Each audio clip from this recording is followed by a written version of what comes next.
New ইয়র্কের ব্যবসায়ী আসিফ বারী টুটুলের বিরুদ্ধে পাওনা অর্থের দাবিতে সংবাদ সম্মেলন করেছেন এক বাংলাদেশি ঠিকাদার।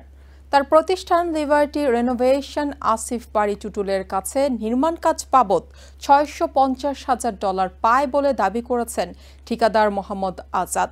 গত কয়েক বছর ধরে ব্যবসায়ী টুটুলের দাঁড়ে দাঁড়ে ঘুরেও পাওনা অর্থ উদ্ধার করতে না পেরে সংবাদ সম্মেলন করতে বাধ্য হয়েছেন বলে জানান উক্ত ঠিকাদার।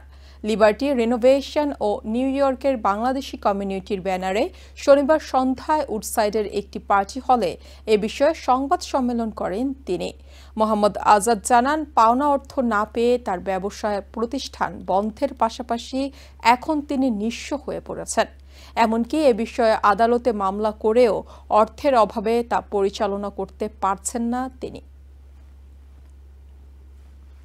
আপনাকে আমি টাকা দিচ্ছি, আর কি টাকা দেব? আমি বললাম যে ভাই হিসাব তো হয়নি এখনো, হিসাবটা করি। তো ফাইনালি উনি আমার সাথে এই $6,50,000 জন্য উনি এগ্রি আমাকে দেওয়ার জন্য। আমি ব্যাক অ্যান্ড ফোর্থ ওনার অফিসে করতে থাকলাম। আজকে আসেন, কালকে আসেন, শনিবারে আসেন, রোববারে আসেন, মঙ্গলবারে আসেন। শনিবারে আসলে আপনাকে আমি দিব, শনিবারে তো টাকা দেওয়ার নিয়ম নাই। এরকম করে আমার অনেক সময় উনি নষ্ট করে ফেললেন। নিউ ইয়র্ক থেকে সম্প্রচারিত TVN 24 টেলিভিশন বিশ্বজুড়ে বাঙালির কণ্ঠস্বর।